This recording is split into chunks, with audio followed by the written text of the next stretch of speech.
for Ford. Mr Speaker, and my constituency question is to the Treasurer. Will the Treasurer outline the action our government is taking to enforce our tax laws and ensure that multinational companies pay the right amount of tax? The Treasurer has the call. I've warmed them up. Thank you, Prime Minister. Thank you, Mr Speaker, and I thank the member for Ford for his question. And in responding to his question, I repeat and echo the words of the Prime Minister, who has very well put out the case as to how the government has acted to put in place legislation which is now in effect from the 1st of January to do all the things the Prime Minister has said, and those opposite voted against it, Mr Speaker. They voted against it in the other place, they voted against it in this place, and they put forward a measure, Mr Speaker, which they claim, although they will not release their assumptions or costings on it in any way, shape or form, they claim it will raise $1.9 billion over the budget and forward estimates, Mr Speaker. But they'll be pleased to know this, based on what this government is already doing and has been doing in the area of combating multinational tax, during the 2015 financial year, the ATO completed around 50 audits and 350 reviews of multinationals which raised $2.5 billion. 1 year. 1 year. 1 year.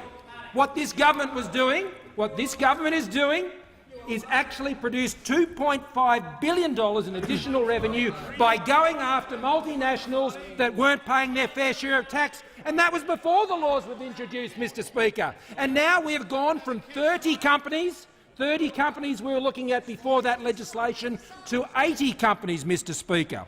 And let me go further. The ATO still has 45 audits in progress, of which 12 are technology companies and 3 are in the pharmaceutical industry. The companies under audit are the household names you hear about: Chevron, Origin Energy, GlaxoSmithKline, Apple, Microsoft, Google and BHP Billiton and Rio Tinto. They've all reported that they are under audit for these things, Mr Speaker. In the courts, the ATO is challenging aggressive arrangements, and the tax office successfully challenged in court and received positive decisions in respect of both Chevron and Orica last year. See, those opposite, they gasbag about it, Mr Speaker, but when it comes to voting on it, they vote against it.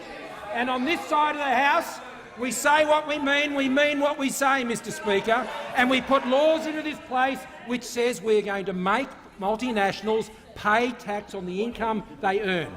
And people know we mean that, Mr Speaker, because we put the laws in place and the resources in the ATO to make sure they can do just that. And $2.5 billion in outcomes last year of getting that revenue out of the multinationals demonstrates what the government is doing. Mr Speaker, we're deadly serious about this. We're outraged like Australians are. But we're not just going to be outraged about it, Mr Speaker. We're going to do something about it, and we are doing something about it, Mr Speaker, and we are getting the results while those opposite just keep gasbagging.